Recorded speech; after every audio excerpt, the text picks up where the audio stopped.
Happy Friday! Okay, so I am recording this one from home today. You'll notice the blank paper in front of me. You'll notice you might hear my puppies occasionally as they play together. I am going to walk through with you what is in front of you as a pretty basic set of notes. You'll notice that there is just a simple axis on the front of your notes. Flip to the back, you'll notice a really simple axis on the back, because what we're going to do is explore how the unit circle can be used to help us create the sine and cosine waves. Now, first of all, I'm just going to comment here that what you should notice, even though it's very small and kind of faint, is a basic picture of the unit circle at the top of your page. And all I'm going to do is walk through with you as a reminder of what you see there. Now, obviously, we've been discussing this for a while now, but as we look at this circle with these angles, what we're going to do for today's conversation is isolate one trig function at a time.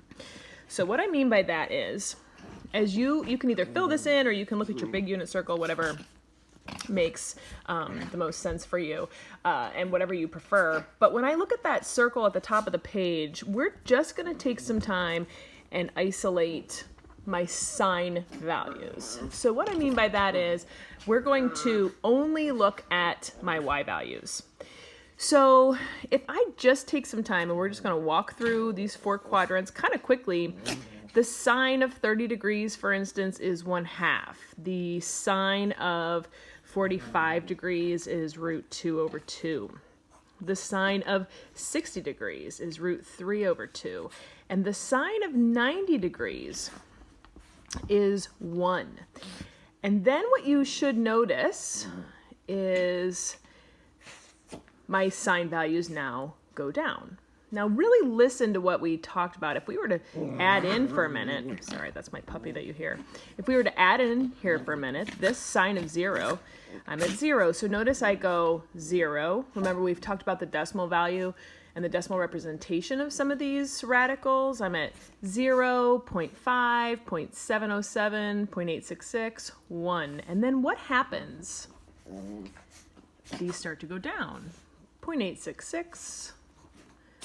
0.707, this one is 0.5, and then when we're at 180 degrees, we're back to 0. But then if we start to go into this third and fourth quadrant here, you already know the answer to this.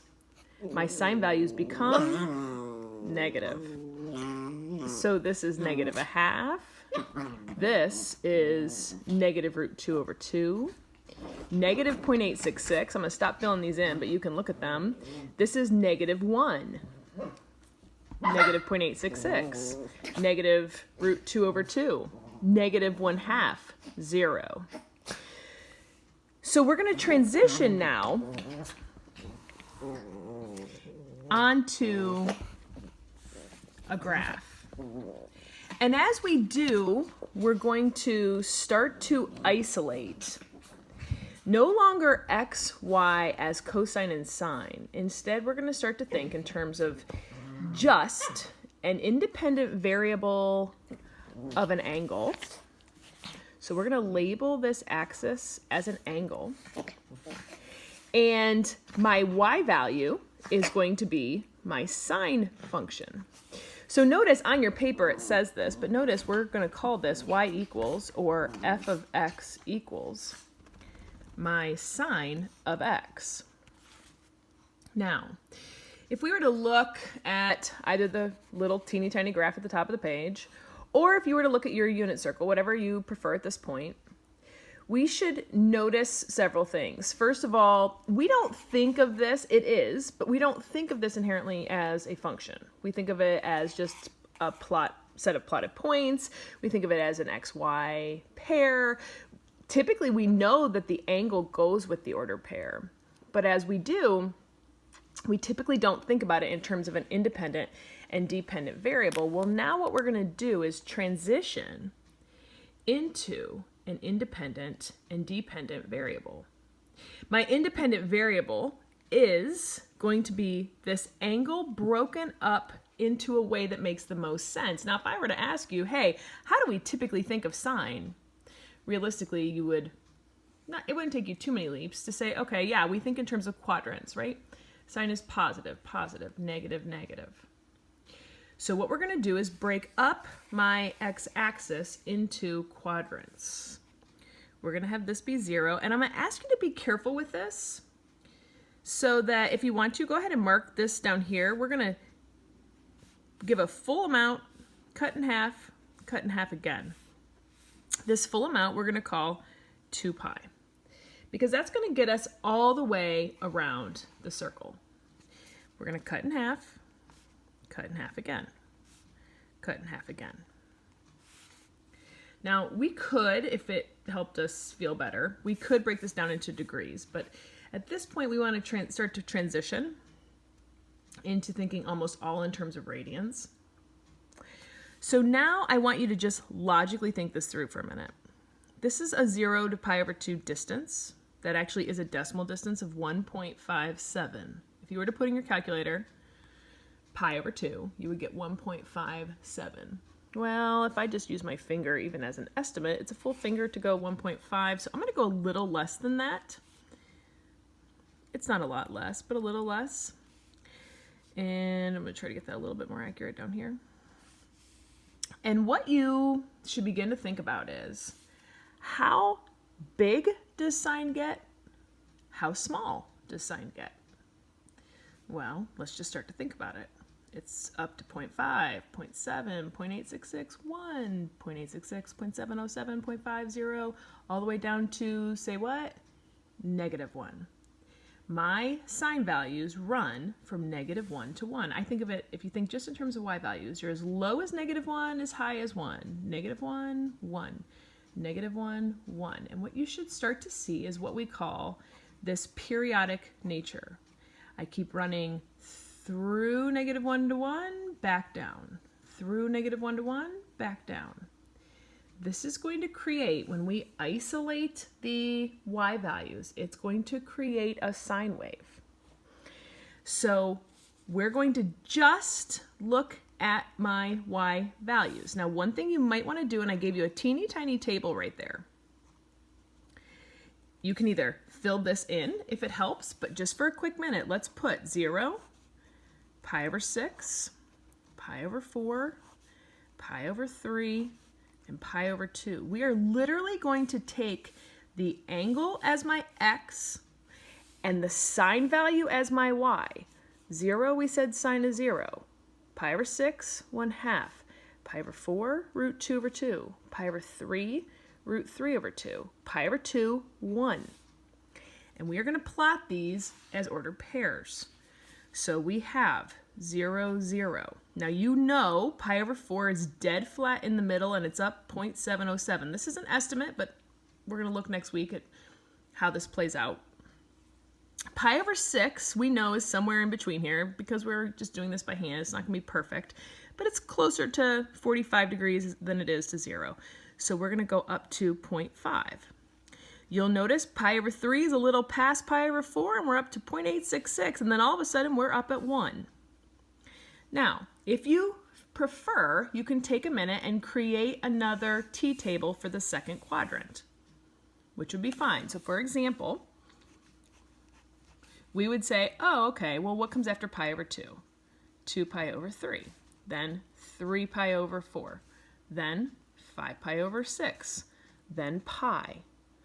So what happens? 2 pi over 3, we wrote over here, has a sine value of root 3 over 2. This is root 2 over 2. This is 1/2. This is 0. And what's going to start to happen is these will drop, drop, drop. Here we go. And now if you're starting to follow this, we're starting to go 7 pi over 6 is -1/2. 5 pi over 4 is negative root 2 over 2. 4 pi over 3 is negative 0.866. And 3 pi over 2 right here, 3 pi over 2 right here has a y value of -1. And if you're starting to follow, this then is going to come back up. This goes up, comes back down, and comes back up. Goes back up, or goes up, comes back down, all the way down, and goes back up. You could actually feel that, for those of you who were, we did the arm thing the other day. You can feel it. It goes up, starts to come back down, goes all the way down, comes back up. Okay, now, what I want you to notice is, it looks like, oh, there's just this little quick, I don't even know what you would call it. It's barely a wave. But here's the gist. How many coterminal angles are there that could represent pi over 6? You should say infinitely many. There are infinitely many coterminal angles for pi over 6. So, what does that really inherently remind us of? Why are there infinitely many? Because I can rotate around infinitely many times. What does that tell me about my wave? It goes on in that direction and on in this direction forever.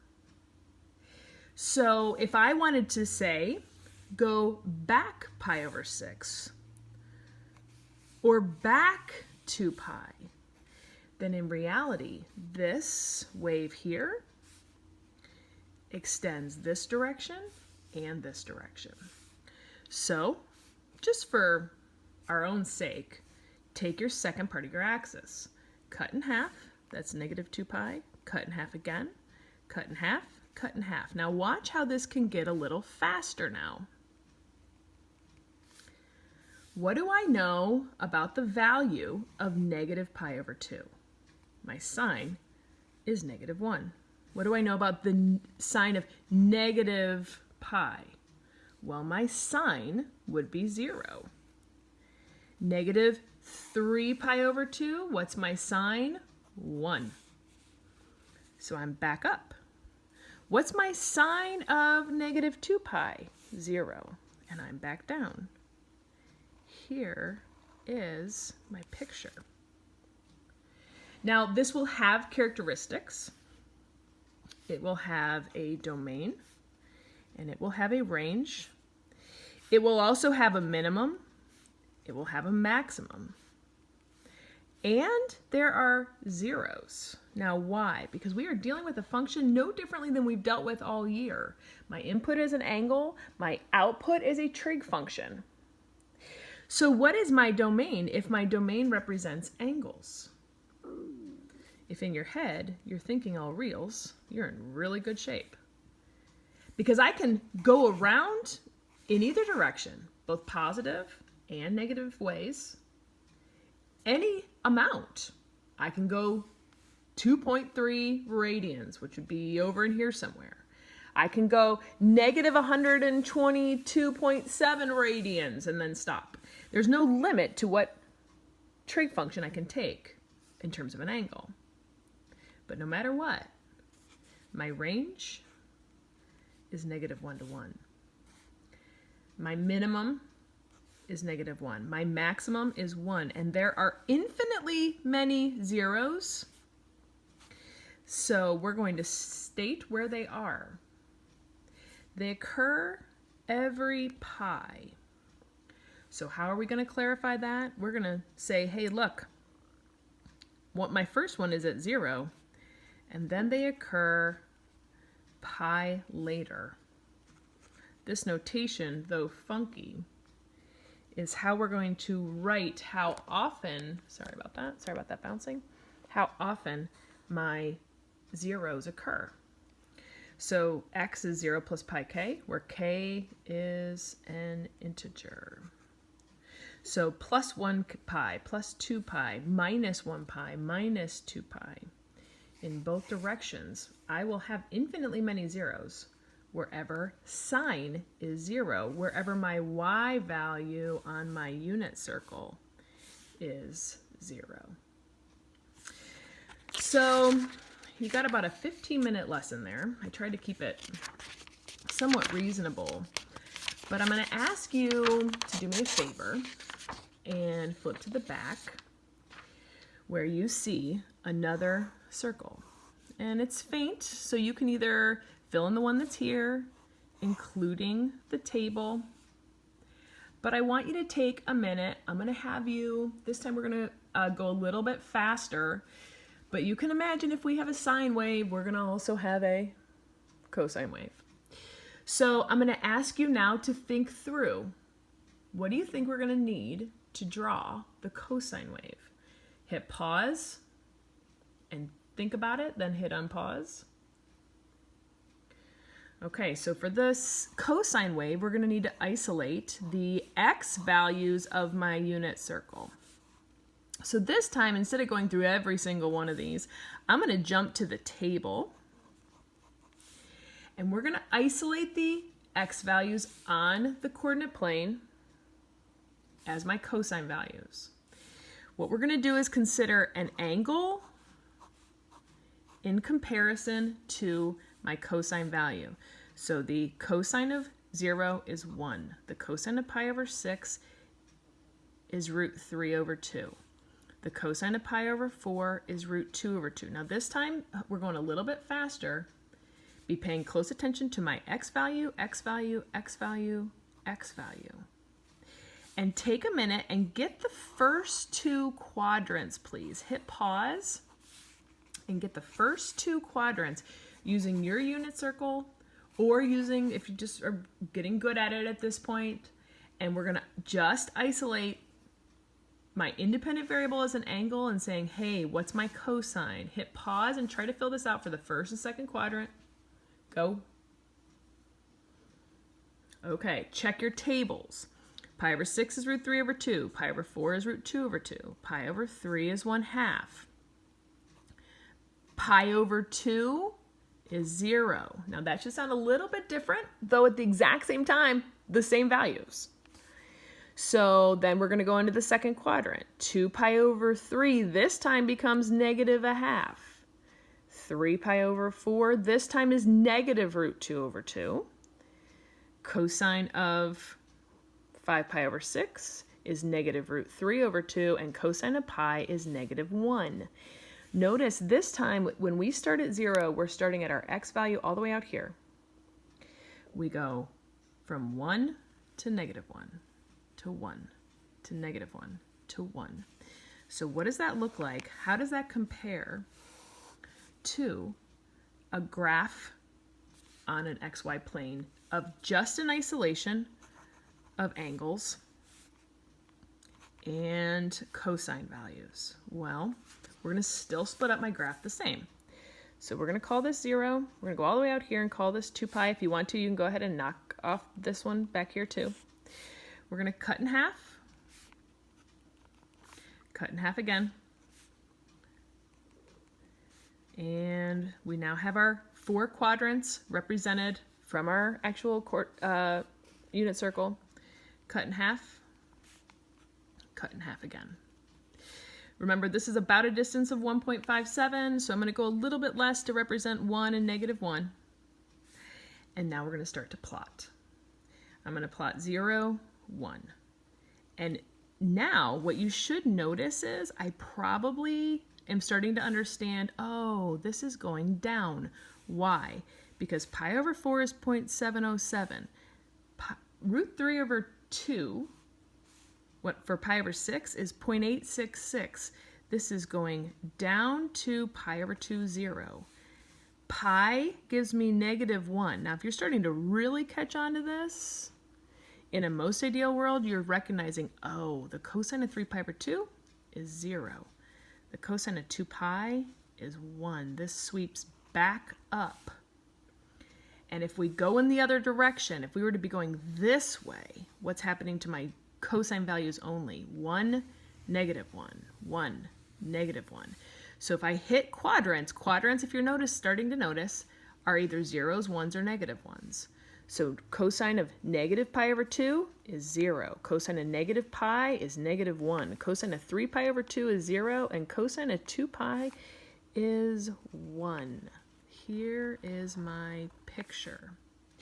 Now, if you understand it better, having gone through this process where you write out these ordered pairs, then I would encourage you when we're all done here to maybe take a couple extra minutes and write out quadrants 3 and 4 and see this pattern develop. But if you're starting to see, oh, I get it. I hit 0, -1, 0, 1, 0, -1, 0, 1. And that's true with sine and cosine. It just, if you notice, if you flip to the front, the only difference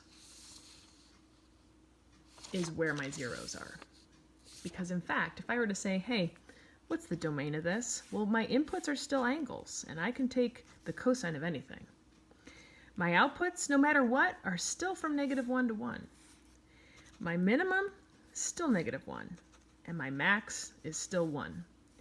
And if I asked you where my zeros are, you could tell me, oh, hey, look.